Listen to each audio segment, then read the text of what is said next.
Hey, friends and family from Ronny's farm to table. Update on Kaiser, he's doing a lot better. He's not limping anymore. Yesterday he just went inside, slept for a couple more hours, and then he was okay again. However, how I said earlier in one of the videos, every day with him is a gift from the Lord. He's 19 years old. So, two of my biggest wishes for him is that he might be able to see the baby Reitmeier coming, and that when he dies, he just falls asleep very peacefully. We had too many farm animals that we had to put down because of some old age issues coming up. And a wish for him would be just that he falls asleep with no pain. That would be wonderful. But boy, what a difference in weather. Yesterday I was able to run around on a t-shirt around the farm. Today I got 5 layers on and I still feel cold. There's a slight north breeze going on right now, and which makes the weather feel like about 30 degrees, so below freezing. And what a difference. Ugh. So, some projects for today. I have to, first of all, I have to take off my air conditioner unit. I have a window unit in my new house, and that should go pretty quick and easy. It's a great unit, no issue with it. I was actually amazed this one unit was able to keep my whole house down during the summer, even on the days where it was 90 degrees and humid and hot, and it was still really nice being in the house. So I gotta take this one out, box it up again. Next up, I want to get the tractor ready for the winter, which means that I have to put some gearbox oil inside the snowblower compartment and loop up the PTO shaft and things like that. Get that all attached, get the hydraulics attached. Take it for a little test run, see if my snowblower all works, because I actually saw in one of the forecasts that in the next 10 days there's a potential of 8 inches of snow. We don't know yet. There are 2 different models. There's a European model of weather which predicts the 8 inches, and there's the American model which shows it's right splitting above the Red River Valley. So there's up in Canada a bunch of snow and south of us a bunch of snow, but not here. So we don't know yet, but I want to be prepared just in case. So, and then we're gonna be checking up on the mushrooms as well. Stay tuned. Hey folks, here we are on the north side of my house that I bought last year. And up there in the window is the AC unit that I've been using all summer. It has to come out so I can keep the window closed. In one of the previous videos also I talked about the new fire area, which you can see right here. You see that little metal drum? That was inside an old front loader washing machine, and those are just great, I tell you. I never had a fireplace which was that safe as this one. I can actually have it still burning a little bit in there and walk away from it without having any fear that the sparks go crazy or that the wind could kick up the sparks and carry it over into the wooden area or something. Very secure, easy, simple thing to do when you have a washing machine. Get those guys out of there and use them as a fire pit. That's what I would advise for anyone who wants a low budget, cool bonfire area. So I'm gonna go inside quick, open up the window, wrestle the cats inside of the room so they cannot get out of the window, and I will see you in a second again.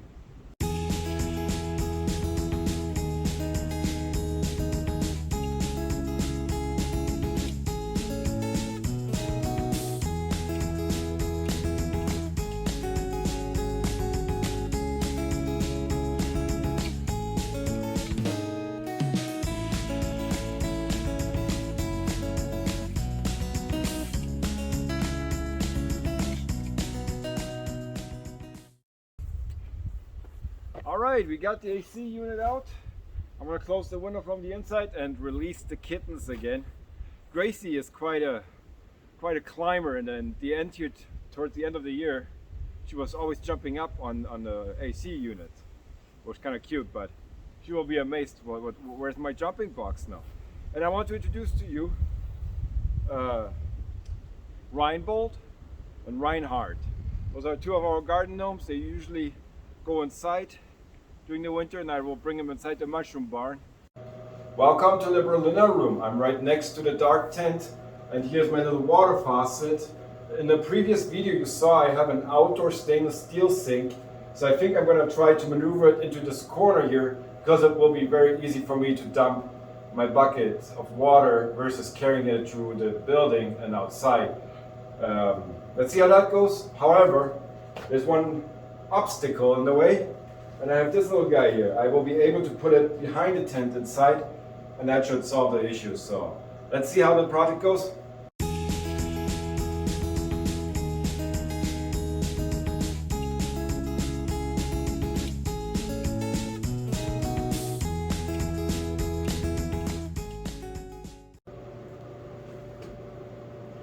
Well, it's not pretty, but it's functional, right? Was not able to unbend that one leg on the left there, but it seems to be stable enough for the things that I needed to do. So, on to the next projects. Little update on the passive heating tent. Yesterday I chickened out in the end though. I put some wood on the bottom and then some 2x4 on the top and some lath here in the middle, just to make sure it's not flapping so hard. I'm not worried about that it would rip there, because this is a one whole layer that goes all the way around, and even if the top comes off, the bottom comes off, it's really secured on the very edges. But either way, I just want to make sure that I'm not causing more harm with the wind and mitigated the danger of it coming apart. So I think I did it pretty good. It should be now ready to survive the winter, but we will see how that goes. You never know. There's sometimes those blizzards, they can be horribly harsh, and when it gets cold, plastic cold, we will see how it survives the winter. Good, on to the next project. Welcome to the second room in the barn. I haven't named it yet. I have some ideas floating around my head, but we will see later on what I'm going to do. The reason why I'm here is I was thinking about, okay, I will not be able to move all the organs and pianos that my dad collected during COVID, but I will be able to put the benches already in the place where it's supposed to go, and anything else that doesn't really belong in here can go. So there's some clutter all over the place here and there. Let's go. Lots of work, but it will keep me warm on those cold temperatures.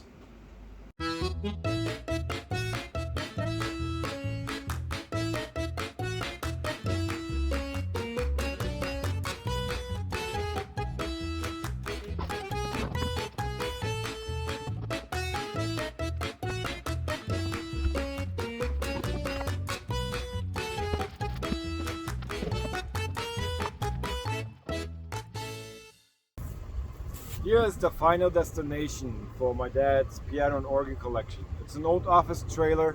I think he will like it a lot more. It's warmer in there, and he has a lot more lights, lots more outlets everywhere that he can use. So I gotta get a little bit closer with my pickup truck, and then let's get it unloaded.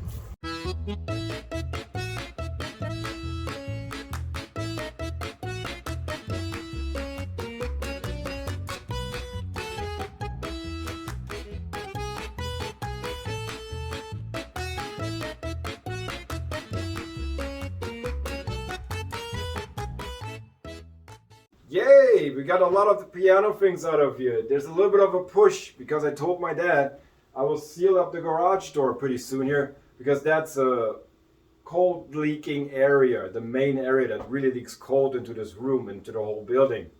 So there's a little bit of a push that I put on him. I hope that within the next 10 days we'll be able to figure something out to get the organs and pianos out of here. So next up, I'm gonna take care of my construction wood, some of my tools that I have laying around in here, and maybe a big chair that sits in here that's not really used, besides basically being a step stool for me to reach those bags. But I will be able to figure something out. So, alrighty, on to the next one.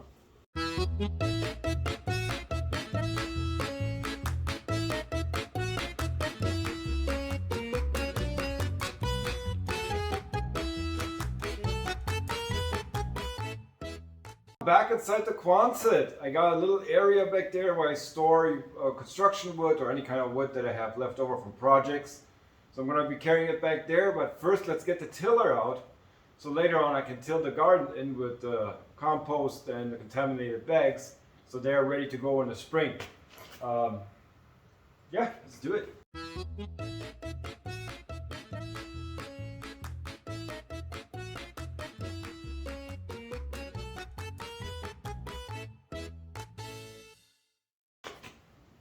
Good. We were able to clean out the second room in the barn a little bit, and I was able to put things away where they belong. Next up, I'm gonna drive quick to town. I have to do something there, help my dad in the store. And then afterwards, we're probably gonna come back and start tilling the gardens, and then we will have the mushroom update. Stay tuned.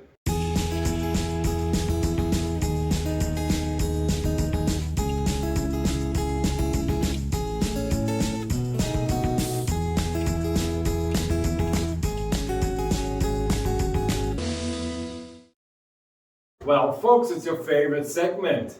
Welcome in the Berliner room again. I changed the shelf back here and I got Reinbold and Reiner back here on the tractor. This is more about the chemicals now that I will be using and have a little bit more of a storage area there. So let's get changed into the Super Lab man outfit, right? Ka-ching! Here we are. I still have to sterilize myself, and I'm going to move the camera around so you can see me going through each individual bag. As I said before, if I see something interesting, something new, I will let you know.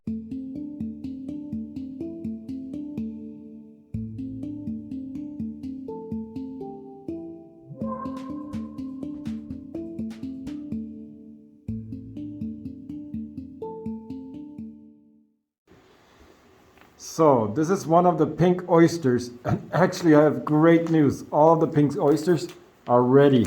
If you see there, that's a mushroom already poking out. It grew so much within the last 24 hours. I decided that I'm going to be top fruiting this one, even though I don't want to top fruit any of my bags right away. But that seems where the most activity is. Look at that little guy right by the filter. It was like, I want to grow. And let me show you some other ones too.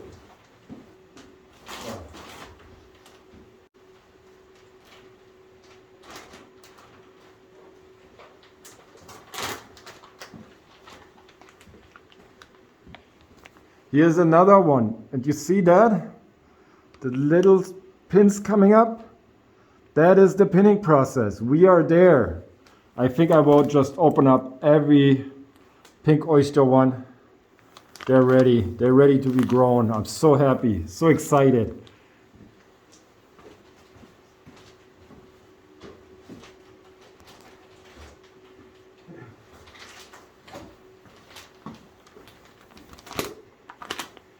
Well, let's see if we can see it. Maybe from the side.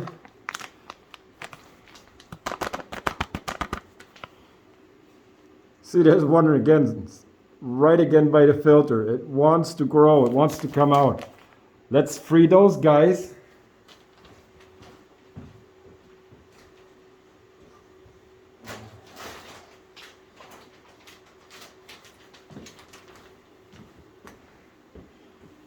And here's one of the lion's mane.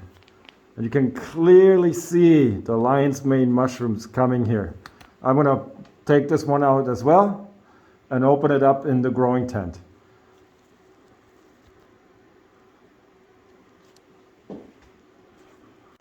But before I'm going to put them all in here, I just want to show some of the growth happening here. Look at this guy.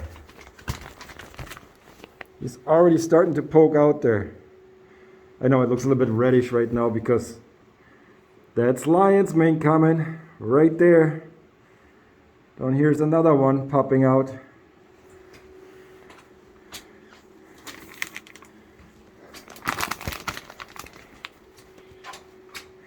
Here again you see at the opening areas, that's where they're gonna try to come out now. Oh, exciting, so excited. Nothing really on the other bags here happening.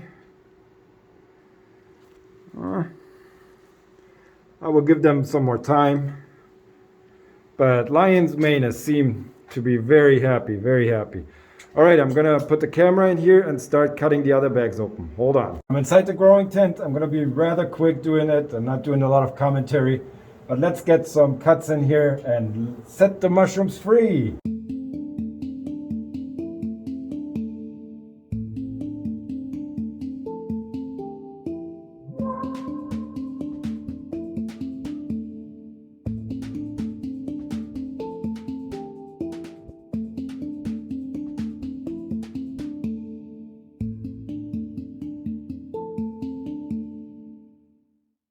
The results. I'm so excited, guys. I was able to put 6 more bags in there, which were truly in the pinning process. And there were even some little mushrooms on top of it. Super excited about it. The rest in the dark tent are just coming up to that stage. And probably within a week or two, I will have lots of mushrooms going. So I'm super excited. You saw what I did in there. I cut them open, but while I was in there, actually, my CO2, because I was breathing in there, actually was rising quite high, above 1,000. So I have both fans running right now, full speed, getting the air exchanged out of it, and then I'm going to turn on the humidifier again. But what a great feeling. All my care, all my love, all the knowledge I gained within the last month finally showed some fruit. I'm so excited, folks. All right, I'm going to get out of the lab coat and get into my working clothes and probably put Kaiser inside. It's already rather late. So I'm not thinking I'm going to start another project, but more to do tomorrow. Hey folks, what a great feeling it was to see the very first little mushrooms. And Kaiser's doing a lot better too. Where are you going? Behind the dumpster? Here, look how he's walking again. Ah, happy. Good day, good day. Got a lot of good things done today. No sneezing. Remember what happened last time when you sneezed? So, thank you again for watching. You know, my videos are getting longer lately, but I think I think I provide some good content here and there. And I like to show you a little bit of my farm life, a little bit about the animals, and of course focusing on the mushrooms. And the more mushrooms I grow, the more segments will be about them. So I'm just getting started everywhere, but what a great feeling. How excited I am. And thank you again for watching, taking your time out of the day to just spend a couple minutes with me. Thank you so much for that. I will see you tomorrow. Come on, Kaiser. How should I open the door when you're there? Oh, yeah. There you go, boy. Bye.